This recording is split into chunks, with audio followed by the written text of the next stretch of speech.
বন্ধুরা, আজকের এই ভিডিওতে আমি দেখাবো টু স্টেপে প্রোডাক্ট রিচার্জ করার জন্য কি কি কস্ট আছে এবং আমরা যখন প্রোডাক্ট রিচার্জ করব তখন আমাদের কোন কস্টগুলো মাথায় রাখতে হবে এবং একটা প্রোডাক্টে কি পরিমাণ খরচ হয় আমাদের, তা এই ভিডিওতে দেখানোর চেষ্টা করব।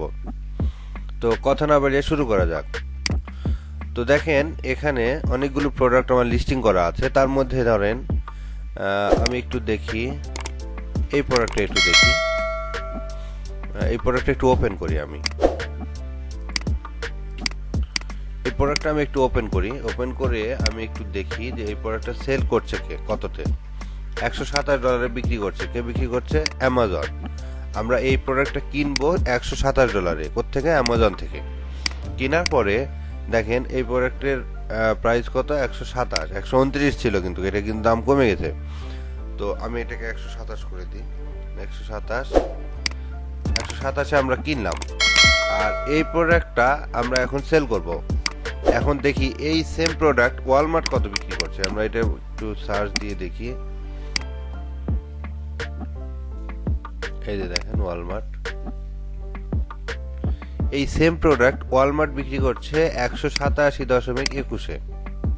Same product. আপনি একটু দেখেন পিকচারটা, এখানে পিকচারটা দেখেন, এখানে পিকচারটা দেখেন। তো আমরা এটার একটু ডেসক্রিপশনটা একটু দেখে আসি, এটার ওজন কত বা আদার্স যে বিষয়গুলো একটু দেখি ডেসক্রিপশনে। এই প্রোডাক্টের ডেসক্রিপশন দেখার জন্য আপনাদের একটু নিচে যেতে হবে। তো এটা দেখেন ডাইমেনশন, সাইজ হচ্ছে এটা। আপনারা সাইজটা একটু উঠাই নেবেন রিপোর্ট ফাইলে। তো দেখার পরে আপনারা যেটা হচ্ছে এখান থেকে সব থেকে আগে যেটা দেখতে হবে সেটা হচ্ছে এর ওজন। কারণ এই প্রোডাক্টটা তো আপনাকে সেল করতে হবে, তাই না? এই প্রোডাক্টটা আপনার কাস্টমারের বাসায় পৌঁছাতে হবে। তো এই পৌঁছানোর জন্য এই ওজনটা হচ্ছে আপনার হচ্ছে অনেক গুরুত্বপূর্ণ। কারণ হচ্ছে যে আপনি যখন এই প্রোডাক্টটা কোরিয়ারে বুকিং দিতে যাবেন তখন আপনার একটা কস্ট আসবে। তো এই ওজনের উপর নির্ভর করে এই কস্টটা বহন করতে হবে আপনাকে।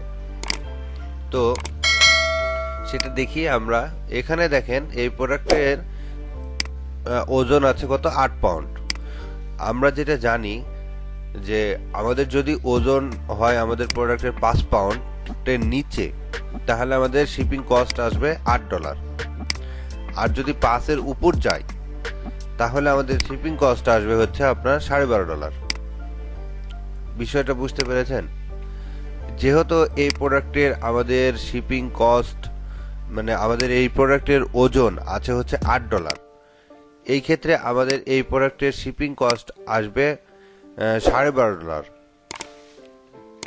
$12.5 আসবে এই প্রোডাক্টের জন্য, শুধু একটার জন্য। আমরা যদি এই প্রোডাক্টটা অর্ডার আসে তাহলে আমরা এটা কাস্টমারের বাসায় পৌঁছাতে শুধু শিপিং কস্ট আসবে আমাদের $12.5।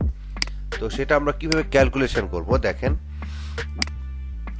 এই যে দেখেন, আমরা প্রথমে এই বাকি এই ইনফরমেশনগুলো ফিল আপ করে নিব। ওয়ালমার্ট লিঙ্ক, অ্যামাজন লিঙ্ক, যে কোথায় কিনছি, কোথায় বিক্রি করছি, তারপরে সাইজ, এগুলো আমরা নোট করে নিব। জাস্ট এখান থেকে কপি করব।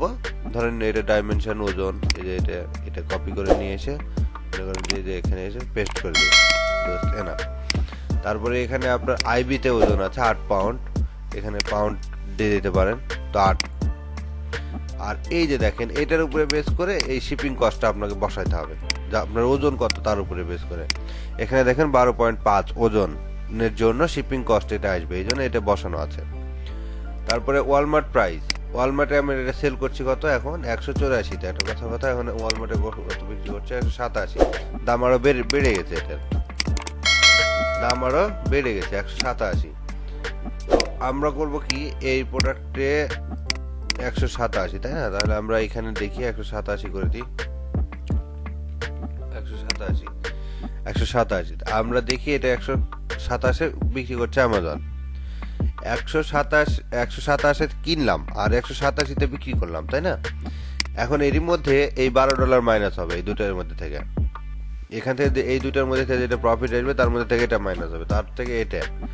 আবার ওয়ালমার্টে যে ওয়ালমার্টে স্টোর আছে আমাদের, ওয়ালমার্টে যে ব্যবহার করছি, এই প্রোডাক্ট সেলিং এর জন্য, এই জন্য ওয়ালমার্ট একটা ফি কাটবে আমাদের কাছ থেকে। সেটা হচ্ছে কত, এই যে দেখেন 28.05।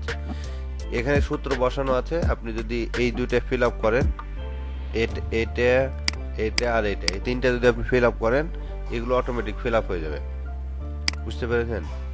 তো আমরা দেখেন এই দুটো বসানোর পরে এটা এর ফি দিয়ে প্রফিট কত থাকলো, এটা। আমার কথা বুঝতে পেরেছেন?